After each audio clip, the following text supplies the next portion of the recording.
عن المغيرة بن شعبة رضي الله تعالى عنه قال توضأ النبي صلى الله عليه وسلم ومسح على الجرابين والنعلين.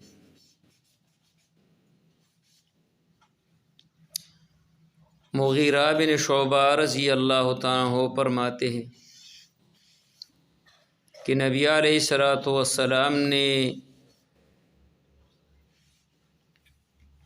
وضو کیا اور وضو کرنے کے بعد یعنی ومسح علی الجرابین والنعلین، رسول اللہ صلی اللہ علیہ وسلم نے آخر میں اپنے جرابوں پر اور اپنے جوتوں پر وہ مسح کیا۔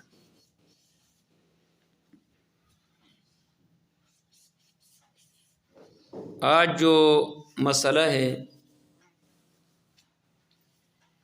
کہ جرابوں پر مسح جائز ہے یا ناجائز ہے، یہ مسئلہ تو اتفاقی ہے اور اجماعی ہے کہ موزے پر مسح کرنا یہ اجماعی مسئلہ ہے۔ البتہ یہ مسئلہ بھی اجماعی ہے کہ جرابین پر بھی مسح کرنا جائز ہے، یعنی یہ مسئلہ بھی اجماعی ہے کہ جرابوں پر مسح کرنا یہ جائز ہے۔ البتہ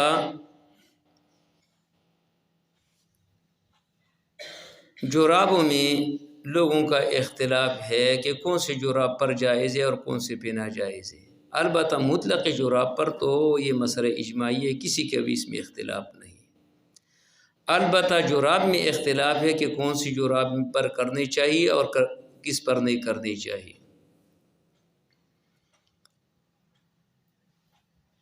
تو حضرات حنفیوں کی رائے یہ ہے کہ جراب کے لیے وہ 3 شرطیں ہیں، اگر 3 شرطیں پائے جائے تو اس جراب پر مسح کر سکتے ہیں۔ نمبر 1 سخینین ہو، یعنی موٹے جراب ہو، یعنی بندہ اوپر سے مسح کرے اور اس کا وہ جو گیلا پن ہے وہ پاؤں کو نہ پہنچے، یعنی اوپر سے آپ نے مسح کر لیا جراب پر اور اس کی گیلا پن نیچے نہ پہنچے تو اس کو سخین کہا جاتے ہیں۔ دوسرا شرط یہ ہے وہ یمکن المشی، کہ اس میں بندہ پیدل جا سکتے ہیں، یعنی ایسی جراب ہو جس میں جانا آسان ہو اور بندہ اس پہ 1 میل 2 میل تک جا سکتے ہیں۔ اور نمبر 3 مجلدین اور منعلین ہو۔ مجلد اسی جراب کو کہا جاتے ہیں جو اوپر سے چمڑا لگا ہوا ہو، اور منعل اسی جراب کو کہا جاتے ہیں جو نیچے سے چمڑا لگا ہوا ہو۔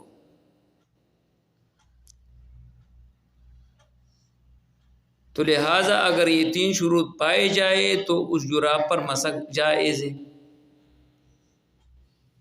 یہ حضرات حنفیوں کے رائے ہے جو میں نے بیان کیا، اور یہ شروط یہ فقہ حنفی کی کتابوں میں پائے جاتے ہیں۔ لیکن مسئلہ یہ ہے کہ ان لوگوں نے یہ شروط اس وقت لگائے کہ ہو سکتے کہ ان لوگوں کو یہ ائموں کو جراب کے بارے میں احادیث نہیں پہنچے، یا احادیث پہنچے ہیں لیکن ان احادیث پر وہ سندن وہ ضعیف سمجھتے ہیں۔ تو اس بنا پر ان لوگوں نے اس کے لیے شروط اس لیے لگایا کہ تاکہ یہ جراب موزے کے برابر بن جائے، اور موزے پر تو جائز ہے تو لہٰذا جراب پر بھی جائز ہے۔ امام ابو حنیفہ رحمہ اللہ کی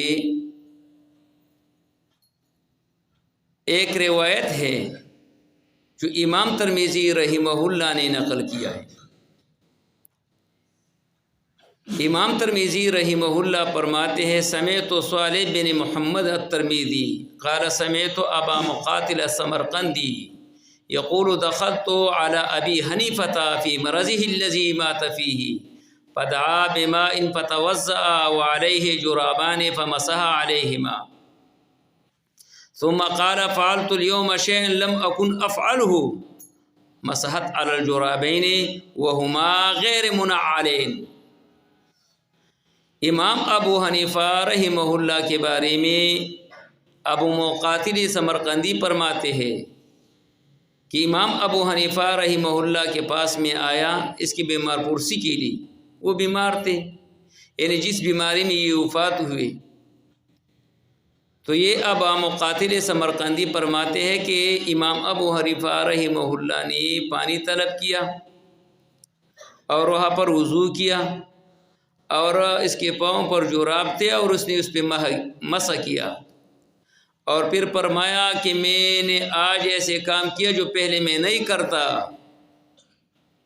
میں نے آج ایسے کام کیا جو پہلے میں نے کبھی نہیں کیا۔ وَمَسَحَتْ عَلَى الْجُرَابَيْنِ، اور امام ابو حنیفہ رحمہ اللہ نے مسح کیے جرابین پر،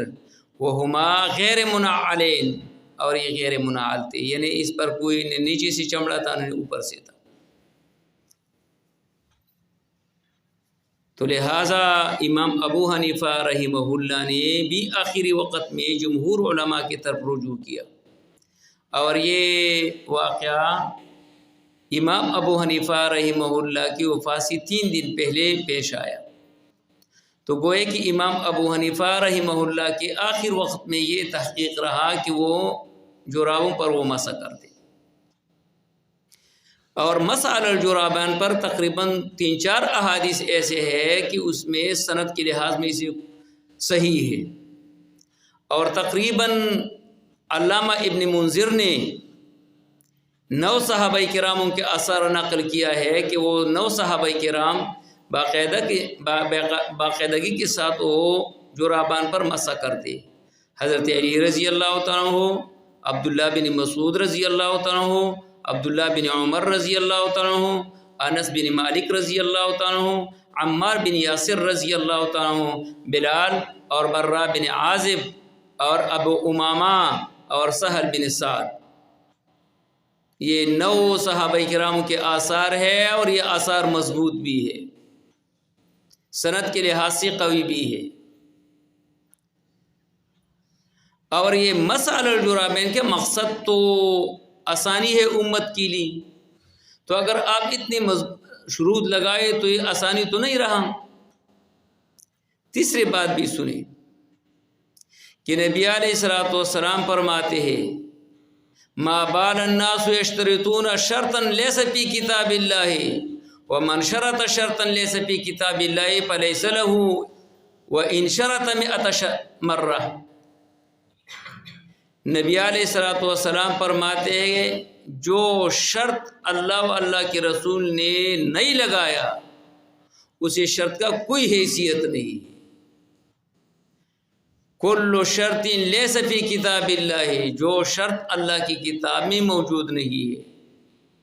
اسے شرط کا کوئی حیثیت نہیں ہے۔ اور یہ کل شرط لیس فی کتاب اللہ والا جو حدیث ہے یہ امام بخاری نے نقل کیا،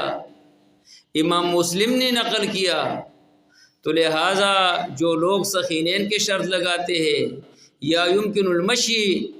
یا مجلدین اور منعلین کی شرط لگاتے ہیں، یہ نہ رسول اللہ نے لگایا نہ صحابہ کراموں سے موجود ہے، بلکہ یہ بعد کے لوگوں نے لگایا۔ لہٰذا جو شرط اللہ واللہ کے رسول نے نہیں لگایا اسی شروطوں کا کوئی حیثیت نہیں ہے۔ جس مسئلے میں ہو، جس مسئلے میں جو شروط لگاتے ہیں اور وہ شروط اللہ کی کتاب میں موجود نہیں ہے، رسول اللہ نے نہ لگایا نہیں، لہذا اس شرط کا کوئی حیثیت نہیں ہے۔ ایسے مسئلہ محاذۃ المرأہ میں بھی موجود ہے، جو شروط لوگوں نے لگایا، ایسی شروطوں کا کوئی حیثیت نہیں ہے، کیونکہ یہ شرط نہ صحابہ کراموں نے لگایا نہ رسول اللہ صلی اللہ علیہ وسلم نے لگایا۔ لہٰذا جرابین پر بھلے وہ نرم اور گرمی والا جرابین کیوں نہ ہو تو اس پر بندہ مسح کر سکتے ہیں، اور یہ مولانا مودودی رحمہ اللہ کی بھی تحقیق ہے کہ وہ مسح کر سکتے ہیں، لہٰذا اس میں کوئی ممانعت نہیں ہے، یہ آسانی ہے امت کے لیے۔ جب یہ چیز میں آسانی ہے تو پھر وہ آسانی کیوں بندہ قبول نہیں کرتے؟ تو لہٰذا سردی کے موسم میں ان جرابوں پر مسح جائز ہے، اس میں کوئی عدم جواز کا کوئی قول نہیں ہے کہ بندہ وہ اس پر قول کرے کہ یہ ناجائز ہے۔ احادیث موجود ہے، آثار ہے صحابہ کراموں کے، اور امام ابو حنیفہ رحمہ اللہ کا قول بھی میں نے پیش کیا جو امام ترمذی نے نقل کیا ہے، اور یہ مسئلہ علامہ یعنی محلہ میں بھی موجود ہے تفصیلاً، اور اسی طرح احکام المسح علی الجرابین میں، اور شیخ البانی نے اپنے کتاب میں بھی نقل